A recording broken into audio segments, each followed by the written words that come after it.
With Moscow destroyed and the Russian winter ravaging his men, Napoleon realizes that continuing would be suicide. Reluctantly, he makes the hardest decision of his campaign to order the retreat.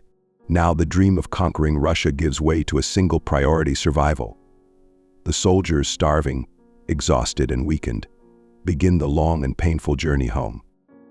The decision to return rekindles a flicker of hope among the men, but that hope is quickly replaced by the horror of reality. Each step is a fight against the cold and hunger, every mile a battle against their own bodies. For many, returning is not a promise of life, but a final effort before succumbing to the merciless conditions. The frozen landscape stretches out before them like an endless sea of white and gray. Snow covers the ground, making each step a grueling task. The icy wind slices across their faces like blades, and snow seeps into their boots, freezing their feet. Each soldier feels that the path home is a test of physical and mental endurance. Every day, the number of soldiers dwindles. Many stop, sit in the snow, and simply give up. Exhaustion overcomes the will to live, and those who can't keep up are left behind, covered by the snow. The once powerful army now disbands, with bodies abandoned along the way. The commanders, though equally exhausted, try to keep order and motivate the men. They encourage, organize the marches, and do what they can to maintain discipline.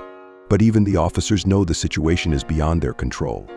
At every stop, they look into the faces of the soldiers and see the hollow stare of those who have lost everything, including hope. Hunger reaches extreme levels, and the soldiers eat whatever they can find. Roots, tree bark, anything chewable is devoured in desperation. Some resort to the leather of their own clothes and boots, trying to extract some sustenance, but this only prolongs the suffering. The scarcity of food turns every day of marching into an even greater challenge. The nights are especially cruel. The soldiers try to warm themselves by makeshift fires, but the cold is so intense that the heat doesn't last. They huddle together, trying to retain some warmth, but most spend the entire night shivering, unable to rest. Each sunrise is a victory for those who survived, but many can't make it through to the next day. The retreat becomes a psychological nightmare. Each soldier feels the weight of defeat and the humiliation of having marched so far only to return empty-handed. They went to the heart of Russia, but they return with no glory, no conquest. The shame of such a massive failure is a heavy burden each man carries, mixed with the fear of not making it back. Some soldiers try to lift their spirits, recalling stories of home, family, and friends who await them. But these moments of hope are brief. Reality hits them hard, reminding them that many will likely never see their loved ones again. Each day of marching is a confrontation with despair and the death that waits for them with every step. Napoleon, though determined to lead his army back, feels the weight of defeat and responsibility. He knows that each fallen man is a loss for France and a reminder of his own failure. The general who was once invincible now bears the burden of having led his soldiers on a path of death and suffering. The army, which once marched as a powerful unit, now breaks down into small groups of survivors. Each group follows its own pace, trying to find the way back to France. Some help each other, others simply continue in silence. They know that survival depends on moving forward, but many no longer have the strength to go on.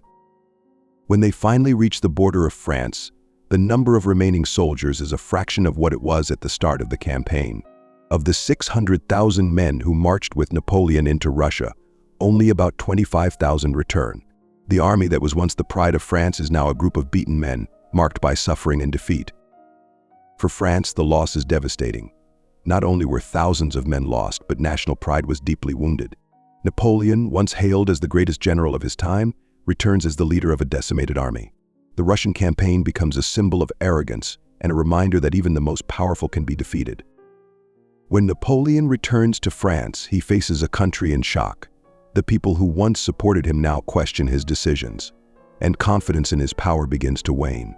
The Russian campaign is remembered as a fatal error, a failure that would change the course of his story. The man who once dominated Europe now confronts the weight of his own ambitions.